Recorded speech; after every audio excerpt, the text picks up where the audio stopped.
Something just broke open in the Middle East, and nobody is calling it what it actually is. Right now, while American officials are going on television claiming total victory over Iran, the Iranian national security apparatus is broadcasting a very different message to the world, not whispered through back channels, not leaked to sympathetic journalists out loud on the record in translated statements, that the American press is almost entirely ignoring that gap between what Washington is saying and what Tehran is saying is where the real story lies. And in the next 20 minutes, I am going to walk you through every single piece of it, because what is unfolding right now is not a victory lap. It is the beginning of something far more dangerous than the war itself. If you are not subscribed to Capital Geopolitics yet, do it now. Hit that button, because what I am about to lay out for you, the statements, the strikes, the economic fallout, the threats, this is the kind of analysis you will not find assembled anywhere else in one place. We do the work so you do not have to. Let us go. Before we get to the dollar figures, we need to understand the theory of the case, because every macroeconomic consequence you are about to hear flows directly from a set of strategic assumptions that have now been tested against reality and failed. The Trump administration entered this conflict with a framework borrowed from a previous playbook: deliver a catastrophic blow early, eliminate Iran's senior leadership, collapse the government's internal morale, and watch the Islamic Republic implode from within. It was the same logic applied against Venezuela: fast, decisive, finished, before anyone could mount a coherent response. According to reporting from multiple intelligence analysts cited in the Washington Post, the strategy relied heavily on the assumption that targeted elimination of senior figures would create a leadership vacuum that could not be filled quickly enough to sustain a coordinated military and economic counter-response. That assumption was wrong, and the price of being wrong in this particular theater is not measured only in military terms. It is measured in oil futures, shipping insurance premiums, sovereign credit ratings, and the cost of a tank of gas in Toledo, Ohio. Here is what actually happened. The Ayatollah was not killed. The top governmental structure was not disrupted beyond recovery. And now, from the highest levels of the Iranian state, the message coming back to Washington is not surrender.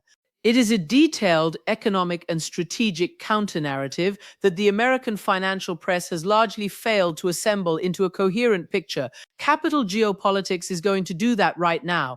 Iranian Foreign Minister Iraqi issued a formal statement directly contradicting the White House's characterization of the conflict status. I want to be precise here because the exact wording matters. He stated publicly that Iranian President Pezeshkian's expressed openness to de-escalation contingent on neighboring countries. Not allowing their airspace, territory, or waters to be used to attack Iran was, in his words, almost immediately killed by President Trump's misinterpretation of Iran's capabilities, determination, and intent. Read that carefully. Iran's foreign minister is saying that a conditional off-ramp was extended and destroyed within hours by Washington. That is not spin I am endorsing.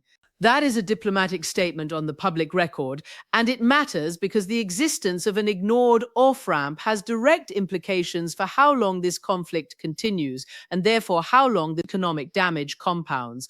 But here is the number that every financial analyst, every portfolio manager, and every central bank watcher should have been leading with.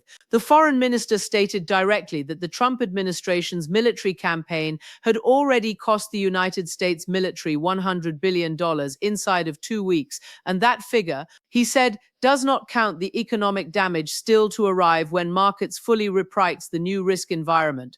His exact framing deserves to be quoted precisely. That cost will balloon and will be directly transferred to ordinary Americans at fuel pumping stations, $100 billion in under 2 weeks. To put that in context, the entire United States Federal Highway Administration budget for fiscal year 2024 was approximately $60 billion. The entire annual budget of the National Aeronautics and Space Administration is roughly $25 billion. We are talking about a rate of military expenditure so rapid and so large that it is already showing up as a macroeconomic variable in the deficit in defense contractor revenues and in the downstream pressure on discretionary government spending. Gas prices are already moving. That is not a coincidence. That is causation.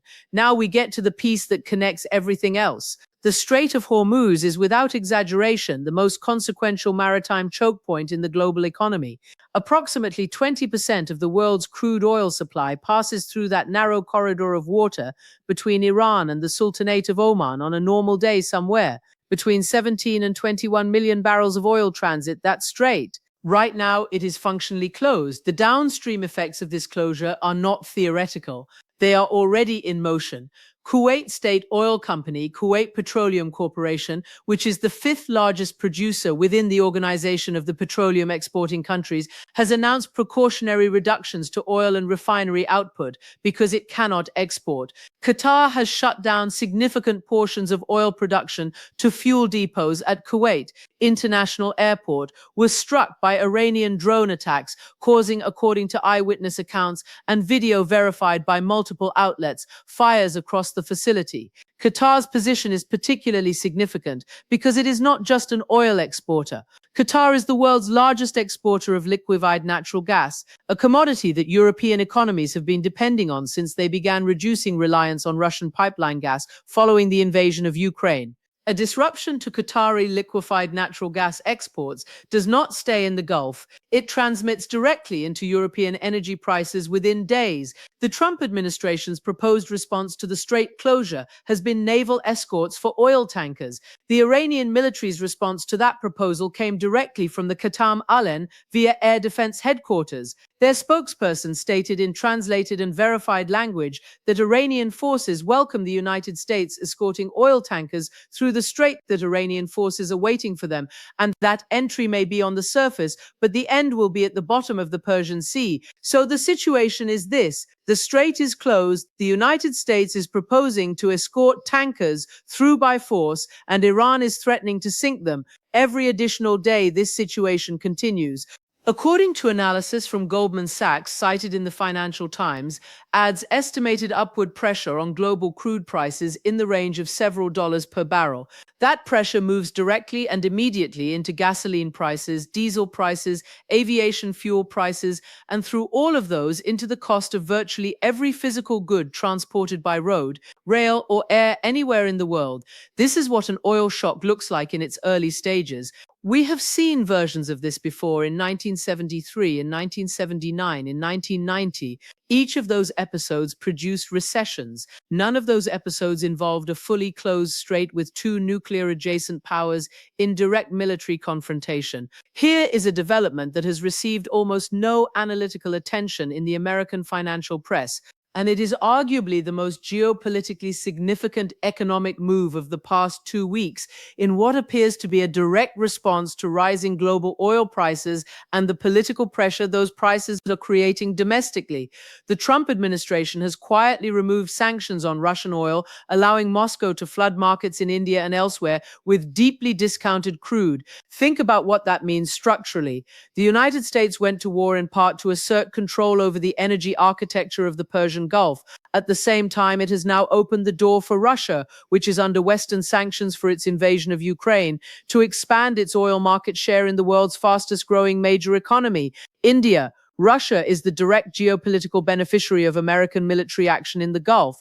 That is not a coincidence. That is a realignment of energy geopolitics playing out in real time, and it is not working. Despite discounted Russian crude flowing east, global oil prices are rising anyway. The reason is simple. You cannot compensate for 20% of global oil supply being disrupted by routing a fraction of that volume through discounted bilateral deals. The mathematics do not work. The market knows this, which is why the price signal is not responding to the Russian release the way Washington hoped it would. Meanwhile, in the background, the Organization of the Petroleum Exporting Countries and its allied producers, the grouping known as Organization of the Petroleum Exporting Countries Plus, which includes Russia, is watching this situation with a combination of concern and, in some capitals, quiet satisfaction. Higher oil prices benefit producer state budgets. The fiscal break-even price for Saudi Arabia's budget is approximately $82 to $85 per barrel. Every dollar above that level fills sovereign wealth funds and reduces pressure on domestic subsidy regimes. The Gulf states are caught between being military targets of Iranian escalation and being fiscal beneficiaries of the oil price spike that escalation is producing. That is an extraordinarily uncomfortable position, and it is producing exactly the kind of political incoherence you would expect. The Trump administration entered this conflict assuming it could contain the economic blast radius to Iran. That assumption has failed completely. Iran's strategic response has not been to match American strikes inside Iranian territory. It has been to export economic and physical instability across the entire Gulf Cooperation Council, which collectively manages somewhere in the range of $2 trillion in sovereign wealth fund assets and serves as the anchor of regional financial stability. Consider what has happened. Iranian forces have struck a skyscraper near Dubai in the United Arab Emirates. They have struck a social security building in Kuwait City. They struck the fuel depots at Kuwait International Airport. The message being sent is precise and deliberate. Every Gulf state that allows American military forces to operate from its territory is a legitimate economic target. The implications for foreign direct investment in the Gulf are severe and immediate. The United Arab Emirates, and specifically Dubai, has spent the past 20 years constructing one of the most successful economic rebranding operations in modern history. It transformed itself from a regional trading post into a global financial hub, an international logistics center, and a destination for high net worth individuals and institutional capital, fleeing instability elsewhere. The entire investment case for Dubai rests on a single premise that it is a safe, predictable rule of law environment in an otherwise volatile region. Every time an Iranian drone appears over the Gulf skyline, that premise erodes. Capital is mobile. Institutional investors have alternatives. If the risk premium on Gulf assets rises enough, the reallocation begins. And once capital reallocation begins in response to geopolitical risk, it tends to be self-reinforcing. Qatar's situation deserves particular attention. Doha has spent enormous sums, hundreds of billions of dollars over 2 decades, constructing the image of a safe, modern, investment-friendly city-state. Qatar hosts the largest American military base in the Middle East, Al-Udeid Air Base. It has committed, according to Bloomberg reporting, hundreds of billions in United States investment deals as part of its relationship with the Trump administration, and now its airports are under fire. Qatar Emir met with President Trump not out of partnership solidarity, but out of panic, because the investment architecture Qatar spent a generation building is being threatened by the same alliance it was designed to sustain. What the Trump administration effectively did was take the money these Gulf monarchies invested in American political relationships and then start a war that is burning down the economic infrastructure those relationships were supposed to protect. The economic cost of this conflict does not stop at the Gulf inside Iraq, where the United States still has troops stationed and where significant American reconstruction investment and private sector presence exists. The Iraqi parliament is chanting death to America on the floor of the legislature. The sectarian fault lines that were barely being held together, Shia, Sunni, and Kurdish political blocs, are fracturing again in real time. This matters economically because Iraq holds the 5th largest proven oil reserves in the world and has been, over the past decade, one of the fastest growing oil producers globally. American oil companies have significant operating stakes in Iraqi fields. If Iraq slides back into sectarian instability, or if its government formally moves to expel American forces and affiliated commercial interests, the downstream effect on both Iraqi production and American energy company valuations is material. The Trump administration did not just restart a bilateral military conflict. It simultaneously destabilized the regional economic architecture across multiple sovereign states, each of which represents billions of dollars in American trade, investment, and strategic financial relationships. Here is a fact that has enormous implications for how we understand the political economy of this decision. Foreign Minister Iraqi's public statement referenced a document produced by the Trump administration's own National Intelligence Council, which represents coordinated input from all 18 United States intelligence agencies. That document reportedly concluded that war with Iran is, in the Council's assessment, destined to fail. That document existed before the strikes began. The foreign minister asked directly in his statement, were these warnings conveyed to decision makers? That question is not rhetorical. It is a public record challenge. It is saying on the international stage that the United States intelligence community assessed this outcome in advance, that the warning existed, and that someone chose to proceed anyway. The economic and strategic consequences now unfolding were, according to this framing, foreseeable and foreseen, that has direct implications for accountability, political, financial, and historical. When we ask later why the $100 billion expenditure produced no decisive outcome, why oil prices spiked, why Gulf investment flows were disrupted, why the Iranian government emerged politically stronger rather than weaker, the answer to all of those questions may begin with a document that reportedly said this would happen and was reportedly set aside. Let us bring this down from the geopolitical level to the household level, because that is ultimately where every macroeconomic story lands. If you are filling up your vehicle this week, you are already paying the price. The Strait of Hormuz closure is not a futures market abstraction. It is a physical constraint on global oil supply that is moving the price of the commodity that fuels essentially all transportation and manufacturing. Every week, the strait remains restricted or closed, adds measurable upward pressure on crude prices, and that pressure transmits into gasoline prices at the pump, diesel prices for truckers, jet fuel costs for airlines, and through all of those into the price of groceries, manufactured goods, and everything else that moves through a supply chain. If you have a retirement account or investment portfolio, the energy sector is experiencing extreme volatility in both directions. Some domestic producers benefit from high crude prices in the near term. Refiners, shippers, and businesses with high fuel costs are being squeezed. The broader market has not yet fully priced in a scenario of prolonged conflict with no clear exit pathway, because as of this recording, the official American position is still that resolution is near. When that assumption is revised and based on everything laid out in this video, it will be the repricing in equity and bond markets will be rapid.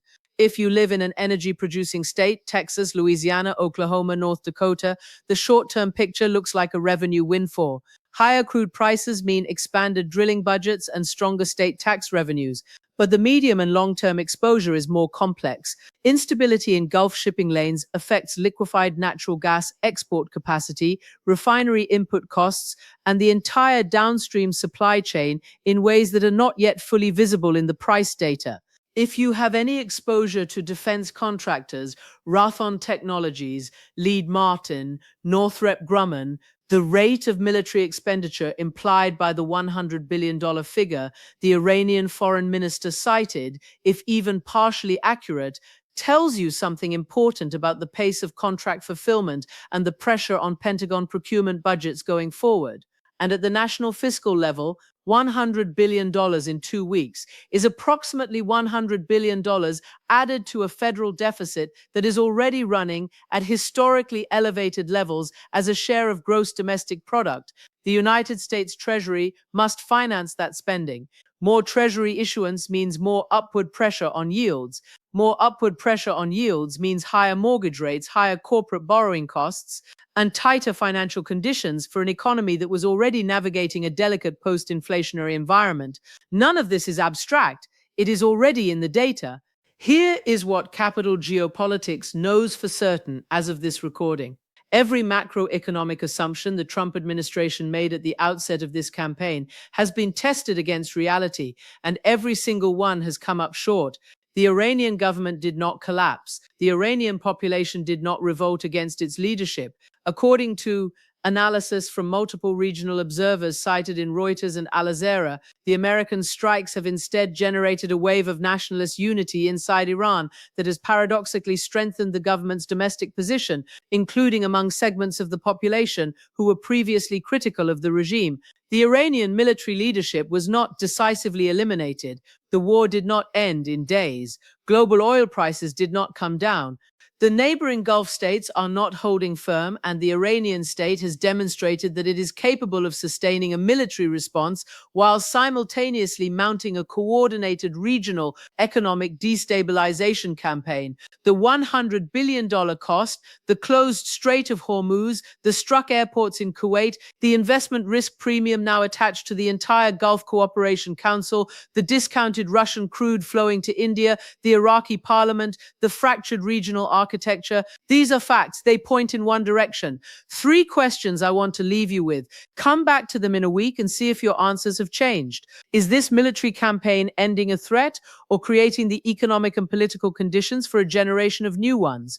When the full financial bill for this war arrives at the pump, in your investment portfolio, in the federal deficit in mortgage rates, who will be held accountable for the decision to proceed against the reported advice of the United States intelligence community? And the one that matters most for anyone trying to understand where the global economy goes from here. If the Iranian foreign minister is accurately describing a $100 billion cost, a functionally closed strait, and a conflict that the United States-owned analysts said was destined to fail, what was the actual plan and who does it serve? Leave your analysis in the comments. This channel exists for exactly that conversation. Subscribe to Capital Geopolitics, turn on notifications, and share this video with anyone who is trying to understand not just the war, but what the war is doing to the world economy in real time. We will be here every day, every development. The numbers do not lie.